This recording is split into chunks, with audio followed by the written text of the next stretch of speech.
Hi BookTube, it's Thursday around 2 o'clock and I just got off work, so I thought it'd be a good idea to go ahead and start this daily vlog. I at least want to try it one day just to see if I can get into the practice of doing vlogs and get back into making videos.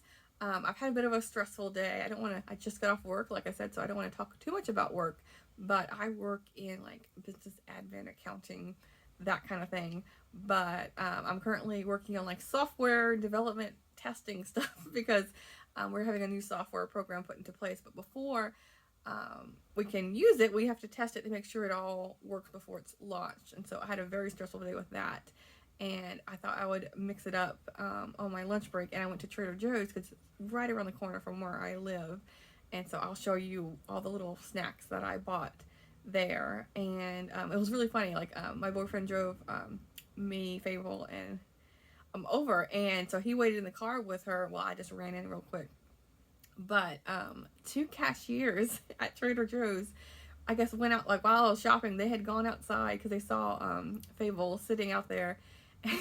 And so like they literally left their post to just go go and see her before, and then it came back in. Like it just happened that one of them was my cashier, and so I was telling him about her and everything. He's like, oh yeah, I saw this really cute dog outside. I said, oh, I said, my dog's out there too. He was like describing the car. I'm like, yeah, that's my car. And so they didn't approach the car because I guess, strange dog, you don't want to approach. But I just thought it was really funny because I've never had that happen before. I mean, we've gotten lots of people approaching because she's a really cute dog, but not not store workers. So yeah, I thought I would share that. But speaking of Fable, I'm now going to be going on our daily 2 o'clock walk. She always lets me know around like 30 minutes beforehand. It's like, hey, don't forget, I have my walk coming up. So yeah, I cannot forget that. And so I will take you along. Fable. Oh, hi.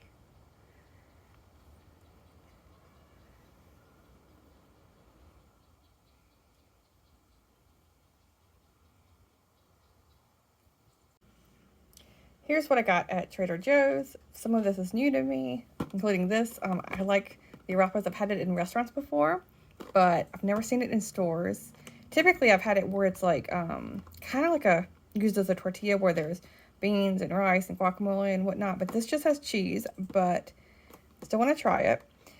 And then we have paneer tikka masala with basmati rice. I love anything Indian food, and I've tried a couple of their other Indian food, like these like TV dinners kind of things, but for what it is, I think it's pretty good flavor, especially if I don't want to make like a whole thing of curry, which I do, and it's like an hour at least, so this will be like a quick food if I'm in the mood for it. And then I have this candle, vanilla pumpkin, which you could all smell it. It smells really lovely. I got several like fall related things. I have this pumpkin spice rooibos tea. I typically drink herbal teas. Occasionally have black tea, but it looked good. And then I have, this is a new to me thing. I saw this. I don't, like, when I ate meat years and years ago, I tried buffalo dip, and it was so spicy for me. But I'm hoping that this will be edible and not too spicy. Then I have, let's see, the pumpkin walks into, I didn't realize the name of this. This pumpkin walks into a bar, cereal bars, like the Fig Newton kind of deals, but pumpkin flavored. Because this reminds me of the Little Debbie pumpkin shaped cookies with that little pumpkin filling. So good. And then maple leaf cookies. They're little like Oreo sandwich cookies, but maple flavored with a cream filling. And I've already had one, and they were delicious. The filling isn't maple. It's like more of a, not exactly Oreo either. It's more like an icing kind of deal, but one is for sure plenty. And then the last thing I got was maple pecan granola, because I love having yogurt, just like plain yogurt, vanilla yogurt with granola. So this looked lovely. So yeah, this is my Trader Joe's haul along with Fable's cookie jar here. And it's so cute. I didn't get this from Trader Joe's because I just thought I would show it since it's on camera. But it's like a fire hydrant, but it says woof. I got this at a thrift store. So yeah, that's what I have. It's now 8 o'clock, and I have finished reading for the day. I started this last night. This is Maiden Voyage, the prequel to The Adventure of a Lifetime by Tim Notier. And this is all about him and his girlfriend's journey from Chicago through some western states, basically making like a loop around the Rocky Mountains, going like Wyoming and up through Idaho, and then down like Utah, and like going around like that.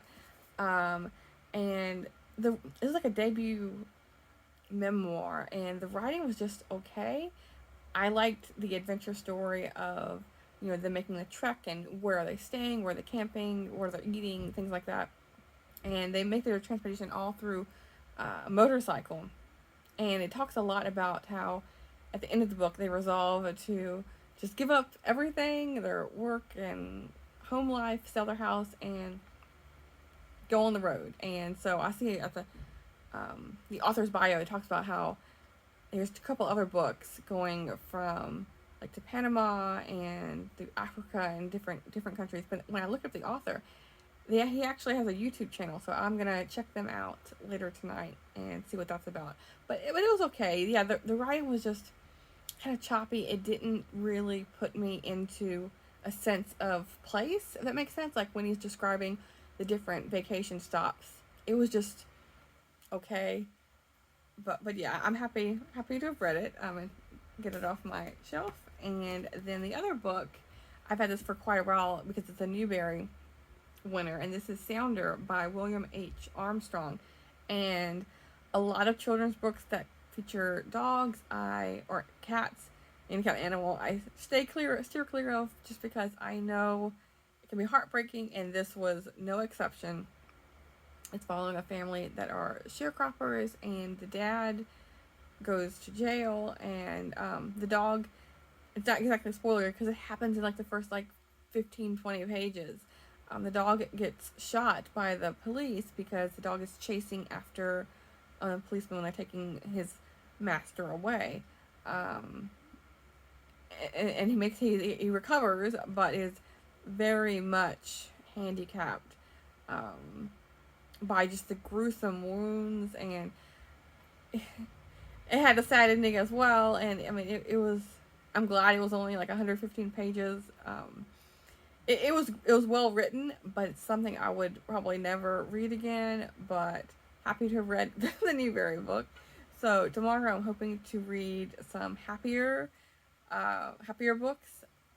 I've been flipping, like I think I was mentioned before, not in this video, but in previous when I did my TBR, how I'm flipping between nonfiction and fiction. So I read, this nonfiction, and then I read fiction books. So I'm going to be switching to a nonfiction book coming up. But yeah, so I'm just going to relax now and end my night by watching some BookTube. And I'll talk to you tomorrow. Thanks, BookTube.